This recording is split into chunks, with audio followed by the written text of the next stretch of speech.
ചേട്ടാ ഇപ്പം ഇന്ന് ഞങ്ങൾ കുറച്ച് മുന്നേ KP ഗണേഷ് കുമാറിനെ കണ്ടു. അപ്പോൾ അദ്ദേഹം പറയുന്നത് ഇവിടെ നിങ്ങൾ പോകുന്ന റോഡ്, നിങ്ങൾ കാണുന്ന കെട്ടിടങ്ങൾ, നിങ്ങൾ കാണുന്ന സ്കൂള്, ഇതെല്ലാം ഞാൻ കൊണ്ടുവന്ന വികസനമാണ് എന്നാണ് അദ്ദേഹം അവകാശപ്പെടുന്നത്. വികസനം എന്ന് പറയുന്നത് ഇപ്പോൾ ചേട്ടനുള്ളത് വ്യക്തിബന്ധങ്ങൾ പറഞ്ഞു, ഈ 5 വർഷമായിട്ട് ഇവിടെ തന്നെ ഉണ്ടെന്ന് പറഞ്ഞു.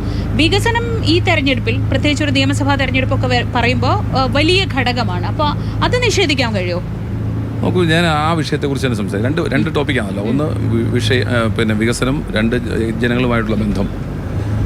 വികസന കാര്യത്തിൽ ഈ നിയോജക മണ്ഡലത്തിൽ നടന്നിട്ടുള്ള വികസന കാര്യങ്ങൾ UDF സർക്കാർ അധികാരത്തിലിരിക്കുമ്പോൾ നടന്ന വികസനങ്ങൾ മാത്രമേ ഉണ്ടായിട്ടുള്ളൂ.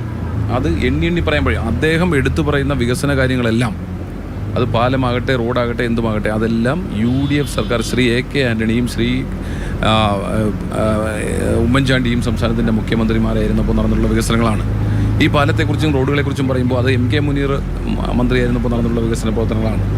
അപ്പോൾ ഞാൻ അദ്ദേഹത്തോട് തിരിച്ച് ചോദിക്കാൻ ആഗ്രഹിക്കുന്നത്, 2021 ഞാനും അദ്ദേഹവും മത്സരിച്ച് അദ്ദേഹം ജയിച്ച് ഞാൻ പരാജയപ്പെട്ട ശേഷം അദ്ദേഹം ബീജാപാപം നടത്തി, അദ്ദേഹം വളർത്തി വലുതാക്കി ഇംപ്ലിമെൻറ്റ് ചെയ്ത് എസ്റ്റാബ്ലിഷ് ചെയ്ത ഒരു പ്രോജക്റ്റ്, ഒരു റോഡ്, ഒരു പാലം, അല്ലെങ്കിൽ ഒരു നമുക്ക് തൊട്ട് കാണിക്കാൻ കഴിയുന്ന, അല്ലെങ്കിൽ ചൂണ്ടിക്കാണിക്കാൻ കഴിയുന്ന ഒരു പ്രധാനപ്പെട്ട ഒരു വികസന കാര്യം ഈ മണ്ഡലത്തിൽ കഴിഞ്ഞ 5 വർഷത്തിനിടയിൽ അദ്ദേഹം തുടങ്ങി അവസാനിപ്പിച്ചൊരു കാര്യം ചൂണ്ടിക്കാണിക്കാൻ കഴിയും?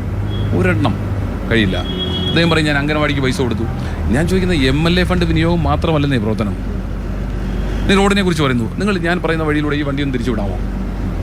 ജർമ്മൻ ടെക്നോളജി ഏറ്റവും കൂടുതൽ സോഷ്യൽ മീഡിയയിൽ ചർച്ച ചെയ്യപ്പെടുന്ന ഒരു വിഷയമാണ്. FDR ടെക്നോളജി അഥവാ ജർമ്മൻ ടെക്നോളജി. നന്നായി കിടന്ന ഒരു റോഡാണ്.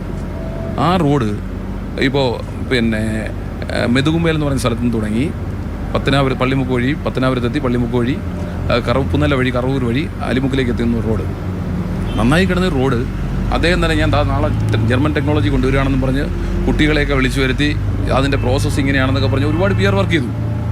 4 വർഷമായി. ആ റോഡിന് ഇരുവശവും താമസിക്കുന്നവർക്ക് മുഴുവൻ ആസ്മ പിടിപെട്ടിരിക്കുക. ആ റോഡ് ഇപ്പോഴും പൂർത്തീകരിക്കപ്പെട്ടിട്ടില്ല.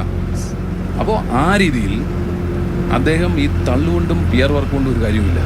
വസ്തുതാപരമായി സംസാരിക്കണം. ഞാൻ കഴിഞ്ഞ തെരഞ്ഞെടുപ്പിലും അദ്ദേഹത്തെ വെല്ലുവിളിച്ചാണ്, ഇപ്പോഴും ഞാൻ ആവർത്തിക്കുന്നു. അദ്ദേഹം പറയുന്ന വികസന കാര്യങ്ങളെക്കുറിച്ച് അഭിലാഷും ശ്രീജയും ഇതുപോലെ തന്നെ മോഡറേറ്റർമാരായിരുന്നു.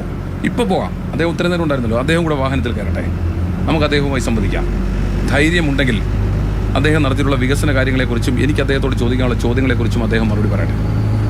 ഞാൻ എന്താ പറയുന്നത്, എനിക്ക് അത്ര ആത്മവിശ്വാസമുണ്ട് ഈ മണ്ഡലത്തെ സംബന്ധിച്ചും ഈ മണ്ഡലത്തിലുണ്ടായിട്ടുള്ള വികസനങ്ങളും അതെന്നാ ഉണ്ടായിട്ടുള്ളതെന്നും ഇപ്പോഴെന്ത് നടക്കുന്നുവെന്നും ഇപ്പോഴത്തെ ഓരോ പ്രോജക്റ്റിൻ്റെയും സ്റ്റേജ് എന്താണെന്നും എനിക്ക് നന്നായിട്ടറിയാം. അതുകൊണ്ടാണ് ഞാൻ പറയുന്നത്.